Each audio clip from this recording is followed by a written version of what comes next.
ये BA.2 क्या है? बकवास है। BA.2 ओमिक्रॉन की तरह मामूली है, वो आपको अस्पताल नहीं भेजता, खासकर उन लोगों को जिनको नैसर्गिक कोविड हुआ था या जिन्होंने टीके लिए थे, और काफ़ी लोगों को ओमिक्रॉन हो चुका है अब दुनिया में। जिन लोगों को डेल्टा हुआ था, उनको ओमिक्रॉन ने पकड़ लिया था। तो क्या जिन लोगों को ओमिक्रॉन हुआ है, उनको BA.2 पकड़ सकता है? कुछ थोड़े लोगों को पकड़ा भी तो फर्क नहीं पड़ता, क्योंकि वो लोग तो अभी टेस्ट करने वाले नहीं है, वैसा भी मामूली है, अस्पताल नहीं भेजेगा, डरने की कोई बात नहीं, ये सब बकवास है। भारत का पैंडेमिक खत्म हो चुका है। लॉन्ग कोविड, क्या ये डरावना है? हाँ। क्या ये सच है? हाँ। लेकिन इतना डरावना नहीं है जितना हम सोचते हैं। इतने लोगों को नहीं होता जितना हम सोचते हैं। मेरे कुछ पेशेंट्स को हुआ था, वो सब अभी पूरी तरह से ठीक हो रहे हैं। ये बीमारी शारीरिक है, मन की नहीं है, लेकिन मन का इस्तेमाल करके हम उसे मात दे सकते हैं। एक थियरी ऐसी थी कि अगर आपने मास्क डाला है और आप संक्रमित होते हैं, तो इनिशियल जो आपका शुरू में जो संक्रमण होता है, उसका वायरल लोड कम होने की वजह से मास्क डाले हुए लोगों को लॉन्ग कोविड होने का चांस कम है। ऐसा पहला सोचते थे, उसके कोई ज़्यादा आगे स्टडी आए नहीं है।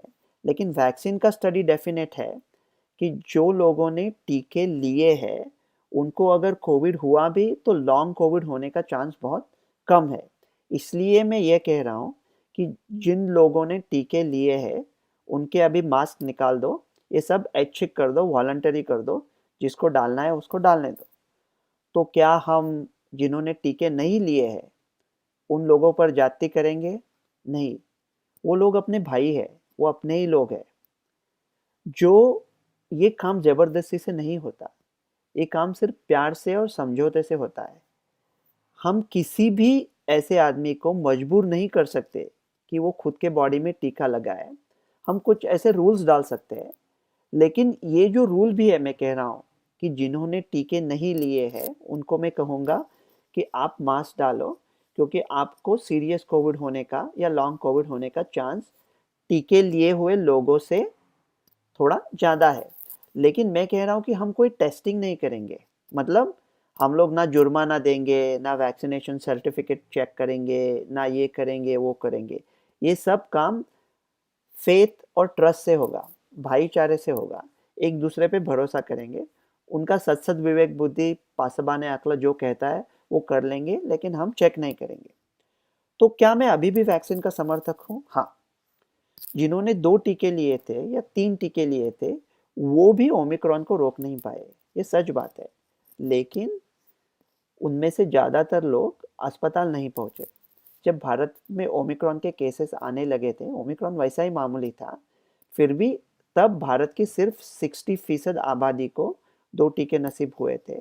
फिर भी ओमिक्रॉन की तीसरी लहर नहीं आई, क्योंकि वैक्सीनेशन ने बचा दिया, हॉस्पिटलाइजेशन से बचा दिया। वैक्सीनेशन जो ड्राइव है भारत का, वो विश्व में सबसे बेहतरीन है। उस वैक्सीनेशन ड्राइव ने ओमिक्रॉन की तीसरी लहर से भारत को बचा दिया, ये बात सच है। मैं वैक्सीन का समर्थन करता हूँ।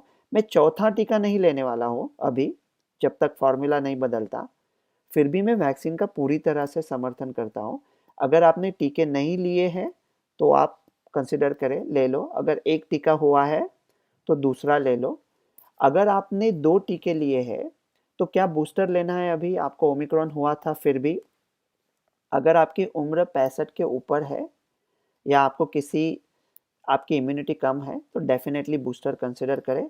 अगर आपकी उम्र 65 के नीचे है, आपने 2 टीके लिए थे और आपको लगता है आपको ओमिक्रॉन भी हुआ है, फिर भी आप बूस्टर कंसिडर कर सकते हैं। उसका नफ़ा नुकसान का रेशो देख लिया तो फिर भी नफ़ा ही रहेगा, इसलिए वैद्यकीय मशवरा नहीं है। मैं अगर खुद होता तो ऐसा करता। बिल गेट्स तो कह रहा है कि नया पैंडेमिक आ रहा है। विश्व में 3 तरह के लोग हैं, एक डॉक्टर्स है, बिल गेट्स है, और भारत के जुगाड़ वाले नौजवान हैं।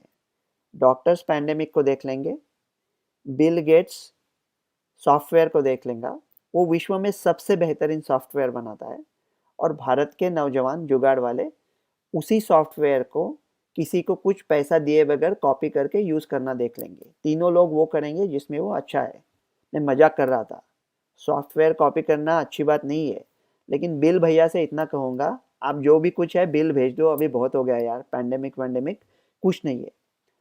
इंग्लैंड ने पूरे निर्बंध अभी हटा दिए हैं और एक्सपर्ट्स उनको इल्ज़ाम दे रहे हैं कि उन्होंने ऐसा लोकप्रियता के लिए किया है। देखो, अगर ये चीज़ गलत भी है, तो लोगों को प्रिय होने वाली चीज़ें करना, इसी को लोकतंत्र कहते हैं। अगर गलत भी है तो, और यहाँ पे गलत भी नहीं है, सही है। भारत की जनता सही है, भारत के एक्सपर्ट्स गलत है। अभी सब निर्बंध उठाने का समय आ गया है। तो भारत को अभी क्या करना चाहिए? देखो, रूस और यूरोप यूक्रेन के लिए इसमें व्यस्त है, अमेरिका उसमें व्यस्त है, चाइना का तो कुछ चल रहा है, चाइना को भी पता नहीं, ज़ीरो कोविड सब नॉनसेंस है। चाइना में बनाई हुई चीज़ें अब कोई खरीदने वाला नहीं है। मैन्युफैक्चरिंग पूरा विश्व में भारत की तरफ आने वाला है। तुम पूछते हो तुमने शिकायत भी की कभी? सच पूछो तो मुझको शिकायत यही तो है।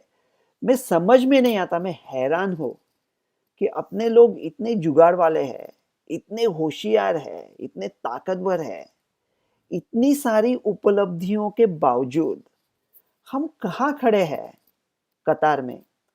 आपने वो मूवी देखी है दीवार? उसमें एक कुली क्या कहता है, अगले महीने और एक कुली पैसा देने से इनकार करेगा। हम लोग वो है, और हम लोग बात कैसे करते हैं, नहीं नहीं मेरी बहन की शादी है, मैं नहीं दूंगा 2 रुपया, मैं नहीं देने वाला हफ्ता। अरे आप विजय की तरह बात करो, हमारी ताकत वो है। इसलिए अगर जब विश्व में सब लोग व्यस्त है, तब भारत ने पूरे निर्बंध हटा दिए, सब टेस्टिंग वेस्टिंग बंद कर दिया। सिर्फ बेबेटेलविमैब, सोत्रोविमैब और निर्माट्रेलविल, इसके 10,000 डोसेस ला के रखो भारत में। जो हाई रिस्क है उनको ठीक कर दो, बाकी कुछ करो मत, टेस्टिंग वेस्टिंग बंद करो, ट्रैवल सब खोल दो। भारत बिजनेस के लिए खोल दो। अगर भारत ने आज ये किया तो विश्व में मतलब इतनी बरकत आएगी। अभी ये 2 महीने का या 2 महीने का 2 हफ्ते का समय है।